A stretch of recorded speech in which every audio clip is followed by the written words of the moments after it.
Well, hi, I'm Natalie Manbeck, and I went to the lab school. I started here in 1957 when we moved to Charleston. It was at least as hot as it is outside right now, and I have been out touring the campus, and I'm just about ready to die of the heat. I started in third grade, and we were in the Quonset huts that were right by the power station, and also where the University Union is right now. So they tore down the Quonset huts to build the Union. And then they moved us over here when this building was built. So I was in this building 4th, 5th, 6th, 7th, 8th, and 9th grades.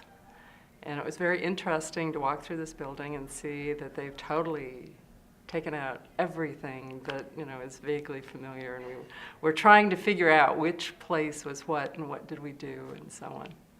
And one of my favorite memories, a lot of memories from this place, I remember in 4th grade, we actually had Glenn Gabbard, who was one of my classmates. His father was head of the theater arts department. And he came over and actually read Vachel Lindsay's The Congo to us, and I was so impressed with how he read that and how captivating it was. And I think that sort of started my interest in theater. I ended up being a theater minor here at Eastern, and he really started it. And then the other thing that was very good was because he had sons in the lab school, he put on children's theater productions, of which I was in. Let's see, we were in Emperor's New Clothes, Peer Gynt. I can't remember some of the others, but it was pretty amazing to be in a theatrical production when you're in 4th, 5th, and 6th grade. One of those other memories was in 4th grade, we did a whole unit on Norway, and it included art. So we did relief maps of Norway. It included music, so we did Peer Gynt. It included, history and all the different stories about, writing about Norway, all this sort of stuff. And I thought, wow, that's really a fascinating, wonderful way of integrating all these different aspects so that you really learn about a particular thing. But the thing I wanted to add had to do with sports, because one of the amazing things about this school was that it had a swimming pool, so we all took swimming. It had a big gymnasium that was actually divided down the middle, so boys could be on one side and girls could be on the other side. And I can remember doing trampoline and ropes and just amazing stuff. Well, and dodgeball was also fun. But, it's not many elementary schools, even today, have that kind of sports possibilities even. So that's one of the things that I remember about this. So.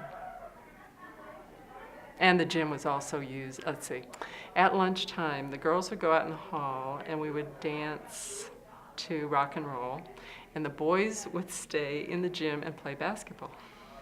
So there wasn't too much dancing between the genders back then. So the other amazing thing I remember was in 7th grade, Miss Murray had us write an essay every single night.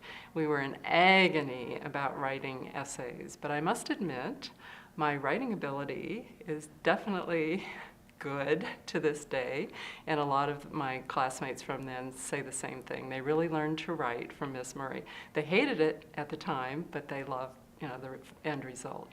The other thing I remember was in science class, I got paired with Betsy Baker, and she was very, very intelligent, and her father was a chemistry professor, and so she and I actually were allowed to make a fluorescent light bulb, which you don't consider 7th or 8th grade students as doing in this day and age. So anyway, it was very, very interesting, and I have very fond memories of all the people I went to grade school with. We were walking by, where was it, the 7th, 8th, and 9th grade cafeteria.